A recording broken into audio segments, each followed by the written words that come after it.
So today we're going to talk about how to graph two-dimensional inequalities. These are going to be inequalities that have x's and y's in them. And so you're not going to have just a single number line and so forth. You're going to have a two-dimensional graph. You'll have an x and a y plane, and we're going to draw lines like in y equals mx plus b form and that sort of stuff.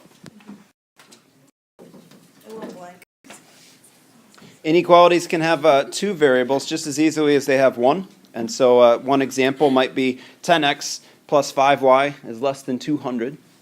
And when you have two different variables, then you need an ordered pair of numbers, an x and a y coordinate. And that combination of x and y either makes the statement true or false. And just like before, we make graphs of solutions. In this case, we shade points. We shade x-y combinations that make a statement true or false. So graphed there is the graph of the equation y is less than or equal to 3x minus 1.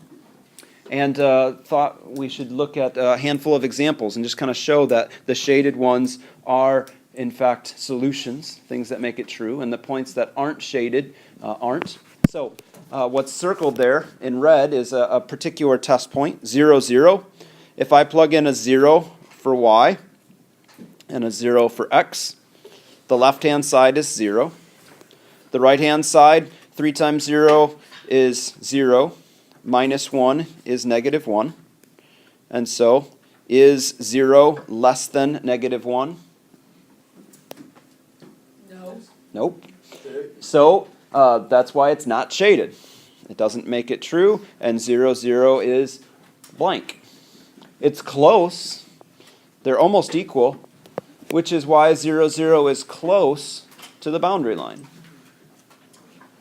Can you find a point that is in the shaded region? There's lots of them, but give me a test point that for sure is in the shaded region. 2, 1. 2, 2. So. Okay, Josh. I'm actually going to go with 2, 2 instead, because being the same number, I can't mess it up and accidentally put the 2 in for x instead of for y or something like that. They're both 2's. So, if I plug in, let me erase this a little bit.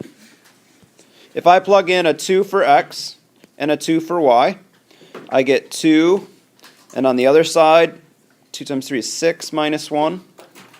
So, is 2 less than or equal to 5? Yes. So that's a true statement, and I expected that because 2, 2 is shaded. Do one more, and I want to see if you can find one that's exactly on the line. Can you find a point that's right on the line? Go ahead, Gabe. 2, 4. 2, 4. So, hard to see because it's not quite on the picture, but I think you're right. I think that is on the line. Let's go. If I plug in 2, 4, if 2, 4 makes both sides the exact same, then it really was on the line. The boundary line is the points that make things equal. And so, let me plug in a 2 for x. 2 for x and a 4 for y. If I plug this in, 4 is less than or equal to 6 minus 1. That's not quite equal, is it? So, ends up that point wasn't exactly on the line, but it was close. Equal, but 4 is less than or equal to 5. That means that 2, 4 is actually in the shaded region. And I think if you had said 2, 5, if we had plugged in 2, 5, we would have gotten the exact same thing on both sides, because that's on the boundary line. On the side, you see a handful of steps for how to graph a two-dimensional inequality, and it's similar to what we did before. We're going to try to find the boundary first, and the boundary is the equation, ignoring less than or greater than, just finding y equals something and making that graph. Then, once you have the boundary line, then we have to decide which side contains truth and needs to be shaded. We use a point. We test a point and see if it's true or false. If it's true, we shade it. And like before, the boundary itself can either be true or false. With dots, we either have a filled-in circle or an open circle. With lines, we use a slightly different code. We use a solid line if it's true, if it should have been a filled-in circle. And we use a dotted line if we meant to leave it open. So we'll have to think about that as we go through. So here's an example. Y is less than 2x minus 3. I'm going to begin by graphing the boundary line. And the boundary line is y equals 2x minus 3. And this is a line that's in mx plus b form. So the 2 is the slope. Negative 3 is the y-intercept. That's where we begin. And so I'm going to start by drawing a dot at negative 3 on the y-axis. And then I'm going to start going up 2 and over 1, up 2 and over 1. Those are the boundary points.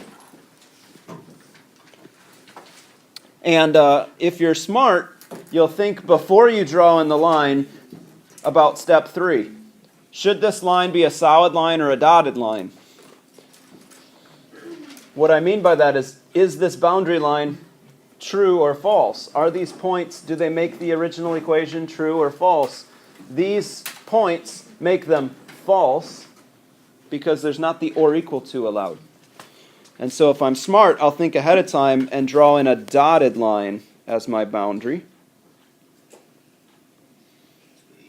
If you forget and you just draw a solid line in there, then you get to step 3 and you realize, oh no, I used ink, a pen, which I shouldn't have done in math class, and I made it a solid line instead of a dotted line. And, okay, so you have to erase it or rewrite it or something like that. So are they all going to be y, like always y is less than or greater than? Hopefully they're all in y equals form, because if they're not in y equals form, then they're a little harder to graph. Mm-hmm. So we'll have to see when we look at our homework if they're all in y equals form or not. So anyway, now step 2 is to decide which side of this line contains solutions. To do that, pick a test point. There's lots of points you can choose. There's tons of points on this side of the line and tons of points below the line. Pick one that you feel like working with and plug it in and see if it makes it true. I recommend, if possible, using 0, 0. 0, 0 tends to be a nice, easy point to plug in because 0 times anything is 0. 0 plus anything you can kind of ignore because you can't add zeros to stuff. And 0, 0 has the same x and y number, and so you can't accidentally put the wrong number in for the wrong letter. So if you plug in 0 for x and 0 for y and calculate what this gives us, we've got 0 is less than 0 minus 3. Written out, that looks like this. 0 is less than minus 3. Is that true or false? That's false. 0 is not less than a negative number. 0 is better than a negative number. And so 0, 0 is in the middle of false land. That probably means that the other side of the line is true land. So, remember, we shade truth. We shade solutions. So, true land should be shaded. If you are confident that you're right, you can just move on. If you aren't sure that you've got things correctly, feel free to do another test point. Find a point that's definitely in true land and test it and make sure that it really does work and give you something true. So, I'm pretty confident about this one, and I've got a couple other examples, so I'm going to recommend we move on. Another example. Y is greater than or equal to negative x plus 3. The slope for this one is negative 1, and when you write that as a fraction, negative 1 over 1, that means you go down 1 over 1. Down 1 over 1. And the starting point was a 3. So I'll draw dot at 3, and then I'll go down 1 over 1, down 1 over 1, down 1 over 1. Here's the boundary line. Should the boundary line be solid or dotted in this case? Solid. In this case, solid. The or equal to makes it that way. Oops, kind of missed. Let me undo that one. So, try one more time.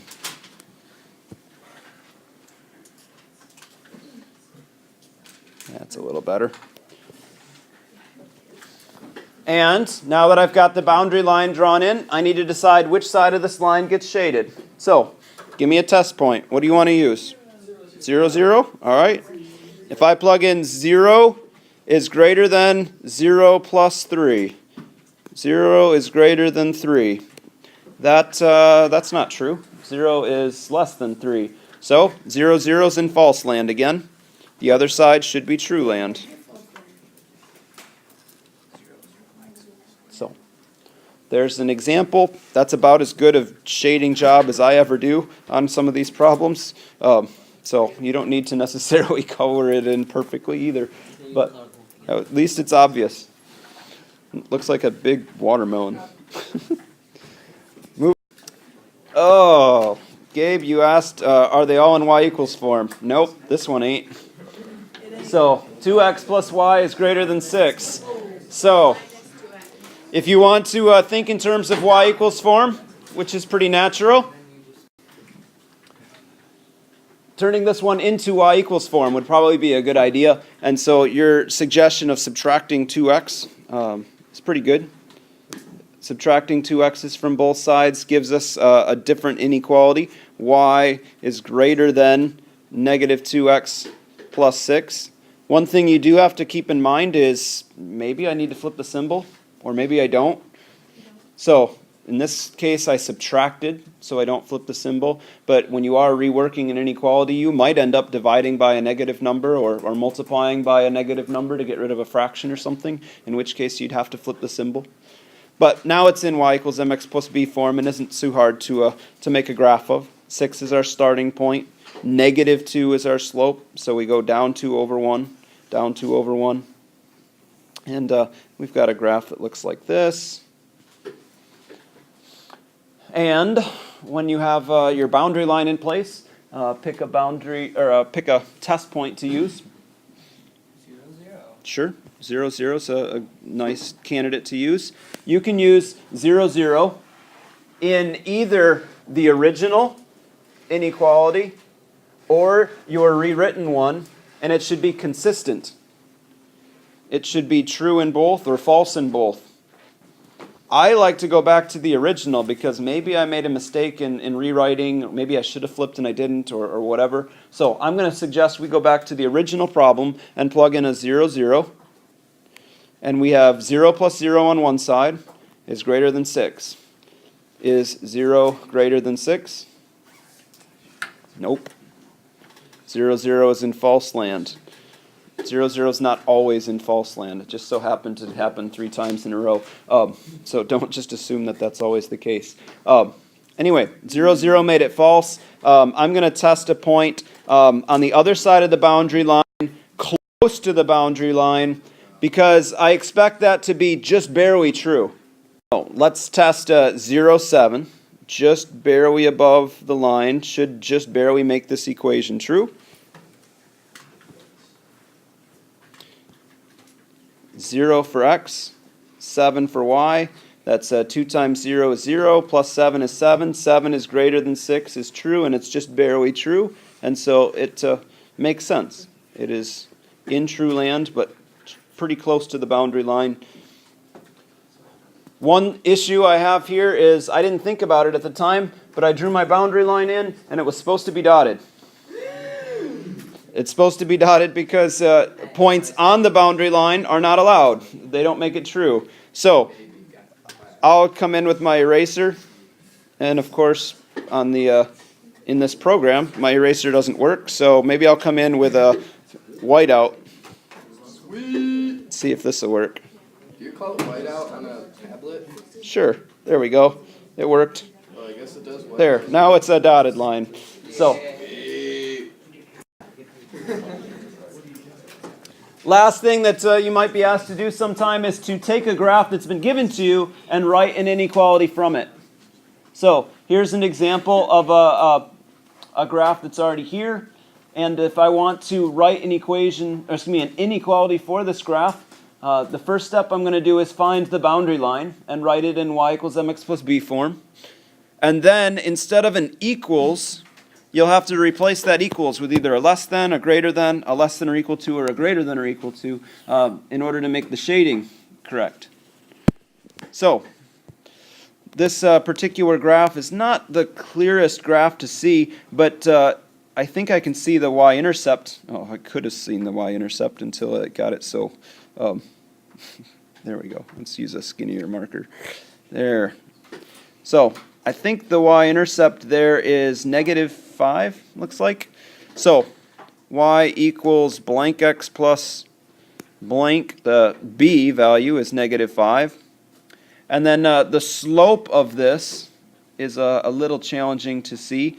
But I think this goes up 5 steps and over 2.5 steps. So a slope of 5 over 2.5. Can that be reduced at all? Yeah. What's 5 divided by 2.5? 2. 2. So slope of this is 2. Y equals 2x minus 5 is the boundary line. The last thing I need to do is to replace the equals sign with the correct symbol, either less than or greater than or less than or equal to or greater than or equal to make this shading appear. And I can tell you a little bit of a shortcut. Usually, if the shading is above the line, that's a greater than situation. And if the shading is below the line, that's a less than, smaller than sort of situation. So my guess is that this is going to be a greater than or equal to. And I'm going to confirm that by testing a point that I know is true. So 0, 0 is a point that's in the shaded region. We know 0, 0 is true, and so if we plug it in for x and y, it better make my statement true. Otherwise, we picked the wrong symbol. And so if we plug in a 0 for x and a 0 for y, 0 is greater than 0 minus 5. 0 is greater than -5. Will that always work or always? Is true. And so y greater than or equal to 2x minus 5 would be my final answer.